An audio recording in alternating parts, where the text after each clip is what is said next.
It was this project that got Susan and many of us engaged. She was instrumental in starting the Freeman Park Neighborhood Association and Friends of Mill Valley. I've known Susan as a neighbor and as a good through-the-back fence friend for 30 years. I'm inspired by her zeal for true democracy. By that I mean where people truly have a voice in the public decisions which are going to affect their lives. And I'm hosting this event to launch Susan's campaign today because I know she has the smarts, the commitment, and energy to bring forth local decisions based on local concerns and local values. I've seen her in action, helping that to happen. Later, you'll all have a chance to contribute to Susan's campaign. For now, Ed and I want to get the donations going by putting our contribution in this basket. And it looks to me like some other people have done it. Just to demonstrate how it happens, you put a check in an envelope, you've filled all the lines there, and you put that envelope in there. And then, if you didn't already have a green mark on your badge, you make sure that somebody with the green markers gives you one, because that's going to give you a chance to be in line for the drawing for a wonderful bottle of Cabernet Sauvignon, I think it is. There it is. And it's a special $45, $65 Cabernet Sauvignon by Lidson, a donation to this wonderful event. Now I'd like to introduce another community member and member of the Friends of Mill Valley Steering Committee, Rich Wertzman. Step forward. Thank you.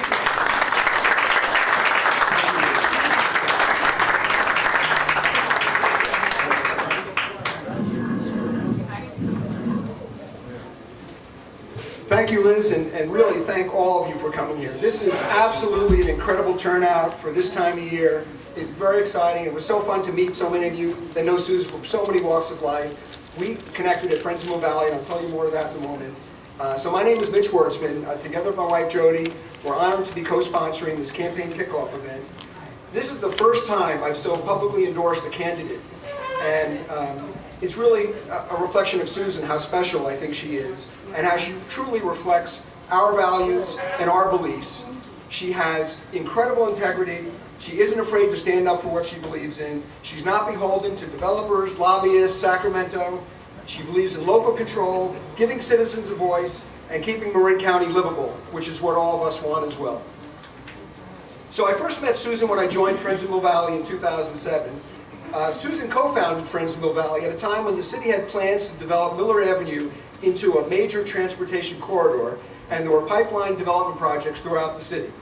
Friends of Mill Valley unified neighborhood leaders and educated and organized Mill Valley residents to maintain small-town character.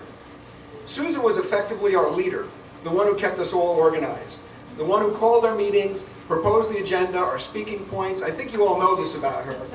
You know, even this event, I couldn't do this. I'm not that kind of person. She kind of herded stray cats with this, you know.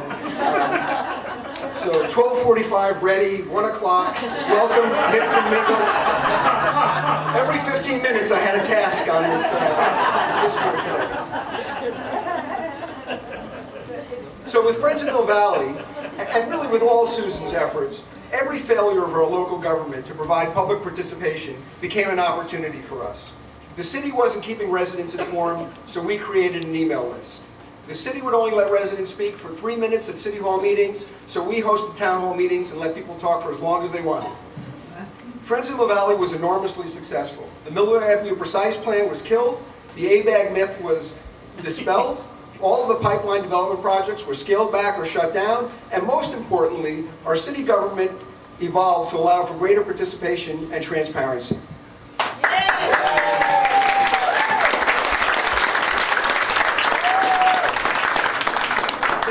I want to say many of us and many people here helped contribute to all that, but I really believe none of this would have happened without Susan's leadership.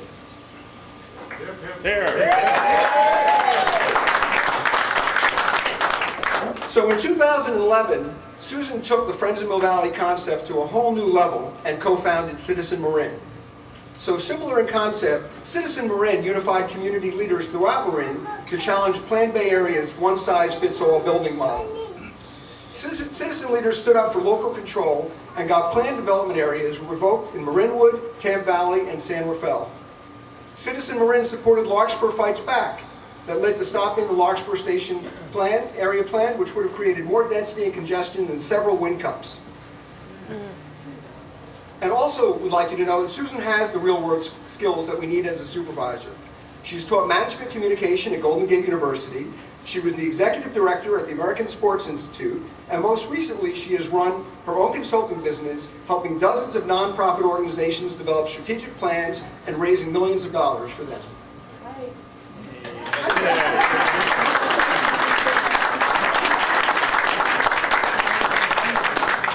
I know Susan to be very focused and methodical. She always starts with the question, what problem are we trying to solve? And thoroughly does her homework. She's a great listener and able to effectively communicate her point of view in a manner that is both confident and respectful. And as a friend, Susan is fun and adventurous. She goes to Burning Man. I don't go. I'm not that. And if you've ever had a chance to join her to watch her son AJ wrestle in Oakland Hoodsland, it was one of the most fun things I've done all year. So Susan is our friend and neighbor and will truly represent all of us in Marin County. And now please join me in welcoming our next Marin County Supervisor, SusanKirsch.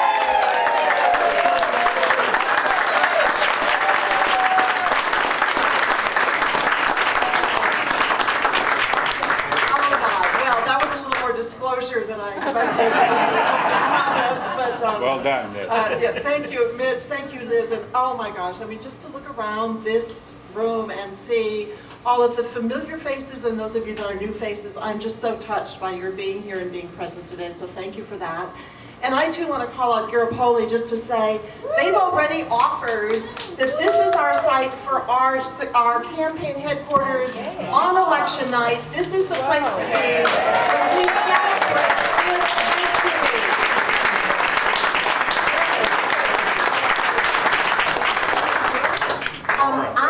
I'm running for this position, building on what Liz and Mitch both talked about. I want to be the supervisor who's known as the Citizen Supervisor. Yay! Moving from what we've accomplished in Citizen Marin and the way in which we've worked to embrace local values and transparency and being solution-oriented is the kind of thing that we all deserve from our countywide government as well as our local government. So I want to be elected as Citizen Supervisor Kirsch.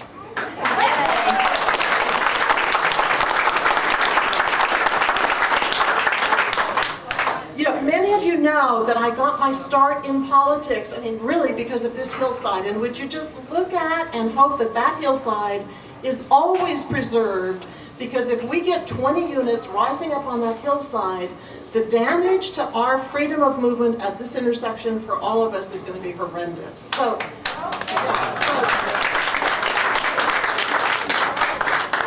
Plan Bay Area was that idea of being able to build high-density housing near transportation, as if that's going to be a solution for any problem, either housing or transportation. So, some of you might remember that in May of 2011 is when I wrote my first Marin Voice piece about this.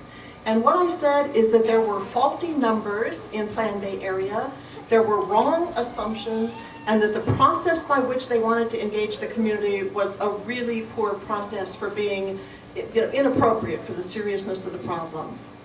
And I'm happy to say, well, not happy to say really, I want to bring forward that in the grand jury report that was just released last week on what happened in Wind Cup, these same conclusions are drawn in the grand jury report. So, just to say, here we have the grand jury report, and what they say is that ABAG got the numbers wrong.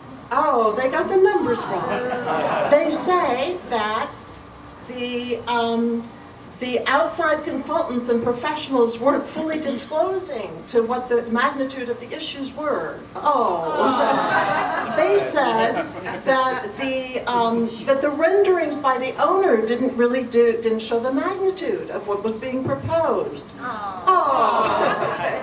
And they showed some other things too. They showed that the process was inadequate for the magnitude of what they were trying to do.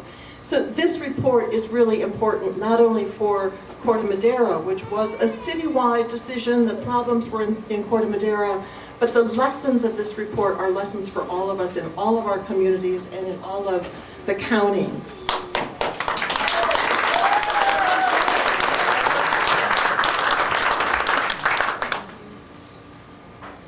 So as your citizen supervisor, besides my long-term issue in housing and transportation, the other issue that I think we all need to pay really close attention to is the kind of fiscal scrutiny that our budgets and the way money is being spent, and we need to pay attention to the accountability of the people handling money.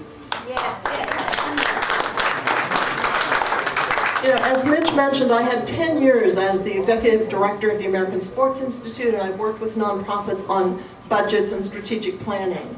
There is nothing like a budget to tell you the story of what's going on, and the budget for our county has what I consider some kind of alarming things. So you might remember they just passed $519 million for this upcoming year. They had $10 million more this year because of our robust economy and the way in which, you know, the property taxes had come in. $10 million more. Do you know what they did with that $10 million?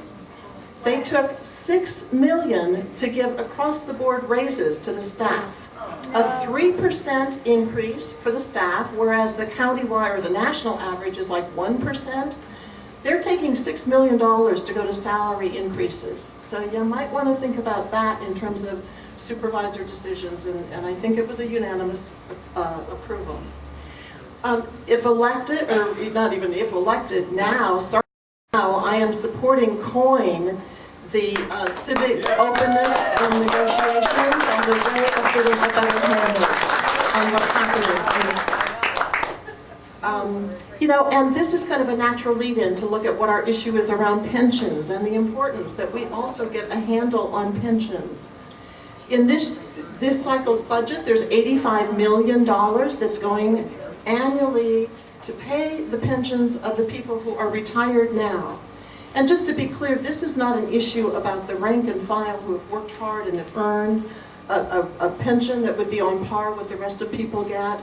This is an investigation that looks at how is it that there could be double dipping in pensions, or how is it that people could be making $100,000 or more in their retirement, more than the person who's hired to currently be doing the work. That has to be investigated.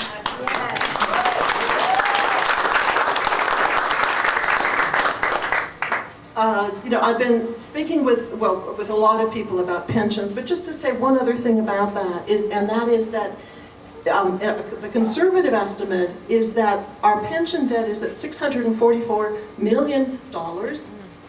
If the return on investment changes by just 1 percentage point, if it goes from 7.2% on the investments of the county and drops 1% to 6.2%, we will have $200 million more in pension debt. So that too is a part of what we've got to take a closer look at that and get that under control. You know, it sounds like the READ initiative might be coming forward again in 2016, and we need to be paying attention to what's in the READ initiative. As your citizen supervisor, I want to place emphasis on solving problems, not having more studies. We are being studied.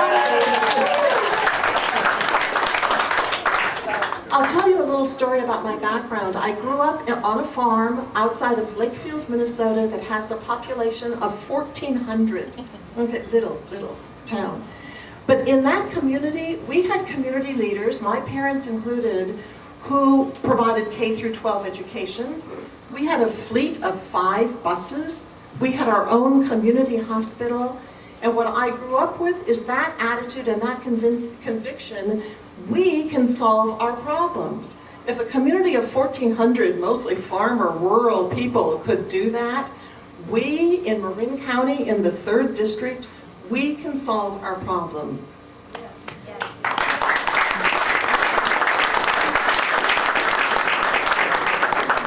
A part of what that calls for is moving from what I am now calling post-it note problem solving to criteria-based problem solving, working with more of what we know about setting goals and timelines and objectives and working with criteria. But just to give you an example, with knowing a lot of people in this room worked really hard on this document. This is the Strawberry Community Vision, and you can see it's like 130 pages. It has so many beautiful pictures. You don't want to print it on your own home computer for the amount of ink cartridge it will take. What's interesting, this gives you all of the summary of what the post-it notes said, and it organizes them eventually into the themes of what was said.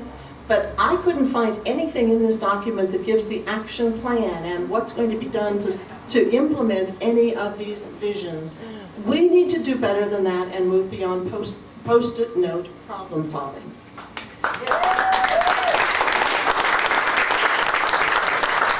And it seems to be a special problem here in District 3 and how often this is happening. Yesterday, I went to the hearing, the ferry terminal hearing for the city of Sausalito. Again, we had outside facilitators working with a group of people, and the first thing they did, they got out post-it notes to do their own listing of things, so we can do better than that. In today's paper, we've got Supervisor Kate Sears writing about climate change, that we can all know, like housing or like transportation, climate change is a serious problem and we need to get a handle on it. But the OWL viewing station that was initially talked about, which is now the virtual reality viewing station, what she says in the end of her article is that this can provide valuable information for FEMA, the Federal Emergency Management System. We need to get a handle on focusing on local control, local solutions for local issues. In all of this, that we need greater transparency, that we know, who's making the decisions and when the meetings are, and we need to get the meetings at times that we, the citizens, can participate.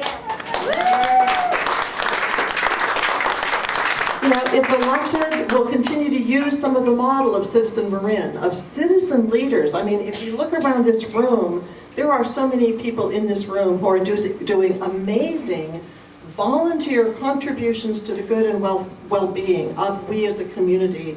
We need to find a better way to celebrate and hold that up, somewhat in the way that the grand jury makes such valuable contributions to our education about what's going on in this county.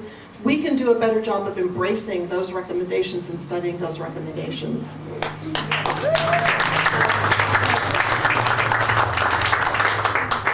In conclusion, it's time. It's time that we look at returning democracy to we, the people, not the regional agencies.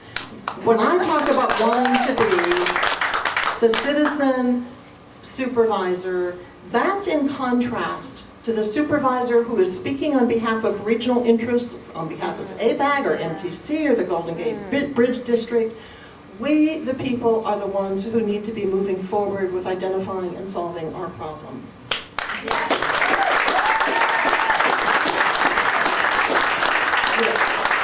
I have this vision that it's possible that we can solve problems here with the brilliance and the magnitude, the open-heartedness, the magnitude of spirit that we have.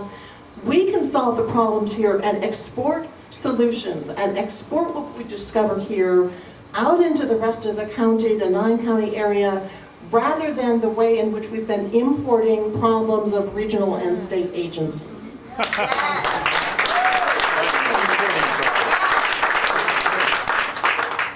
So I want to be your citizen supervisor.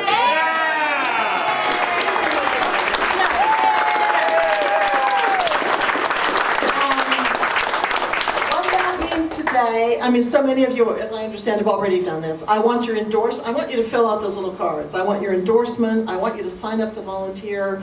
I want you to put a check in there with as much money as you can put in there, as many zeros behind the numbers. And then come June, I think it's the 7th, 6th or 7th, I want you to vote. I want you to get all your neighbors to vote.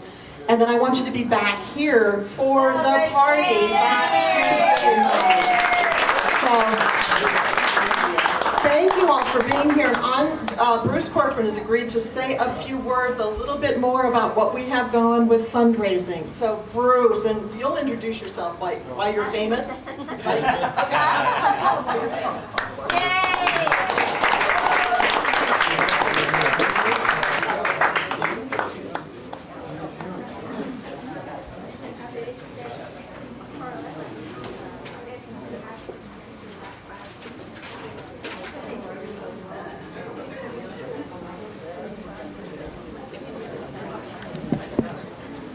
Hello, everyone. I'm Bruce Corcoran. I live in Strawberry, and I hope you're as inspired about our next supervisor of District 3 as I am. SusanKirsch. I'd like to talk to you just for a few minutes. One, about how I met Susan, and it was an issue that involved Strawberry. Strawberry was designated as a PDA area. That's an area for high-density housing along the freeway. The problem with Strawberry is that we're such a small community, we're only about a mile wide, and the priority development area would have encompassed half of Strawberry. And the citizens of Strawberry didn't want to be in the PDA. So we had to go to the Board of Supervisors to get the PDA removed. And it turned out that I had to go to the Board of Supervisors for 15 consecutive hearings to try to get this issue on the agenda. Just to get the issue on the agenda. And the problem was that then President of the Board, Judy Arnold, wouldn't put it on the agenda, and Supervisor Sears, who could have stepped up and put it on the agenda, did not. So we had to work very hard and to get it on the agenda, and it finally was taken off at the 16th meeting. And one of the things that I've gotten credit for being at these 15 hearings, and it's like I did the whole thing myself. I learned something very important by this experience, and that is you can't do it by yourself. You need other people to help you. And I don't think people understand how much help I got. Because, and the interesting thing was, it wasn't only from people in my district, District 3, it was in other districts. And I just want to point out that people like Tony Schroyer, Carol Brandt, Pam Drew, who's here in the audience, Trish Borstein, Leslie Schwartz, and Steve Nestel, who does the videoing a lot of times at our meetings. These people came to represent Strawberry. And that was critically important, because unless you get people from other districts putting pressure on their supervisor, you'll get nothing done. And so I learned from that. And I learned that if we work together, we can make things happen. And that's why when I was looking around and said, well, how did this happen?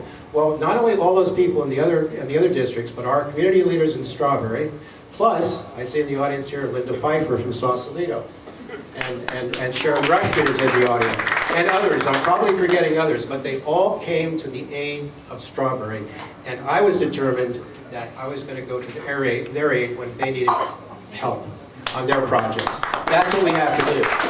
But above all, who else was there but our next supervisor, SusanKirsch. Because I think this is key. Susan recognized the injustice of failed government, and she was determined to help fix it. And that's the kind of personal character and commitment that we need on the Board of Supervisors. Thank you very much. What we need is new leadership on the board. We need people who lead by listening to their constituents, anticipating problems, and offering solutions rather than pondering decision-making and waiting for other people to come up with solutions. And Susan is the right person for that job. I'm convinced of it, and I'm looking forward to her gaining position on the board. Yes. Here comes the hammer. I serve as a bartender, but I made this poster. And I know some of you in the back can't see it, but I've asked Rob Martin to distribute this poster in the back. And maybe we can have someone put it up front here. Or maybe I can hold it. The reality of running a campaign in Marin County is that to run a viable campaign, it's going to take about $150,000. So, that sounds daunting. It is. And it's very difficult for someone to run against an incumbent like Supervisor Sears because she's had 4 or 5 years now to fill her coffers, and Susan is just starting out. So it's very difficult for a challenger to run against an incumbent, but if we're going to get change on the board, we have to make the commitment. So, think about this. $150,000 is a lot of money. I don't want to minimize that. But what that means, if you do simple math, we need 1,500 people in our district who are willing to write a $100 check. Now, if only 750 people write that $100 check, but go out to their neighbors and friends and have them write a $100 check, all of a sudden it doesn't sound so daunting. And we can do this. This goal of $100,000 is within our grasp. But today, what we're trying to do, this is the goal for today. Susan has raised $16,000 up until this meeting. And her goal when she started her campaign was to have $30,000 by the end of the month, which is the reporting period for all candidates, to show their contributions. And so we're trying to bridge that gap between $16,000 already raised and the $30,000 number. And so there are a lot of ways to get there, but I've just illustrated a couple of them right here. And I'm going to go down this list because I know in the back you can't see me. But again, these are suggestions, and I'm going to call out different categories, and I'd like you to think about whether you are one of the people in those categories who could commit that amount. You don't have to shout out. You can if you want to, but you don't have to shout out. But what this would take to close the gap would be one person who's willing to contribute $2,500, 3 people who are willing to donate $1,000, 6 people $500, 10 people $250, and 30 people $100. If we can do that today, Susan will close the gap that she was trying to mend. So that's the goal for today. And I hope that each of you will think about this, dig as deeply as you possibly can. We desperately need change, and stretch it if you can. Now, having said all of this, in the end, what is most important is your vote, because you can't win an election with one contribution of $150,000. That's only one vote. The whole purpose today was to build Susan's base, and that's why we're here. A lot of people are here meeting her for the first time. This is a meet and greet, and that's the purpose. And so if we haven't convinced you today, maybe in the coming weeks as you hear more and more from Susan, you'll be as convinced as I am that she's the one to support in this campaign. So I encourage all of you to do what you can, and please volunteer. You don't realize the leverage that is gained by volunteering. Can you be a neighborhood volunteer to get maybe 10 of your neighbors to support Susan? That would be wonderful. Website is very important. Please go to her website. There's a box where you can check to volunteer. What is the website? I'm sorry? What is the website? The website is www.SusanKirsch2016.com. That's pretty easy, right? There you go. And here's the thing, you can be creative about this. I heard a suggestion, well, if you use PayPal, why don't you set up a monthly payment program where you contribute $50 a month? That way it doesn't seem like such a big deal. If $50 is going out, it's not that big a deal. But at the end of 6 months, you have a major contribution. One other very, very important thing. If you're going to contribute to Susan, I don't have her little envelopes, but you can't just give a check without noting your occupation. You need to. This is a government regulation. You must show your occupation or the fact that you're retired. Otherwise, the check has to be returned. So I would suggest, please use the envelopes, check the appropriate boxes, or go on her website and you'll see those same boxes that you can check. Those are two very good ways to contribute to this campaign. So again, I just want to convey to you my support for Susan, and I think we've got a terrific candidate, and I'd like to say a year from now at the election that we've got our new supervisor of District 3, SusanKirsch.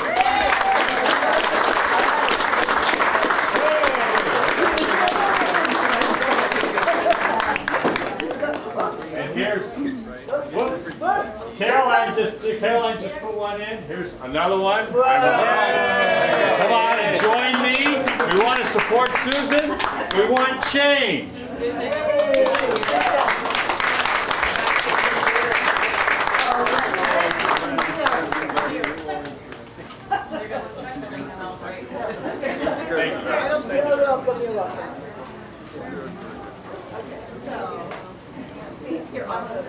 And by the way, if you have contributed today, there's still time to contribute. If you've contributed, you'll get a little round Marin sticker that goes on your name tag, and that entitles you also for a ticket to the raffle. The raffle will raffle off the bottle of wine that was mentioned. So that concludes our program part of this. I invite everyone to stick around. There's more beer and wine, there's more food, there's incredible people in this audience.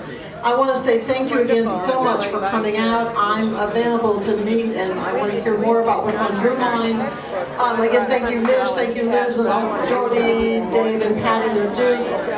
So let's go win this one, Supervisor, Citizen Supervisor 2016.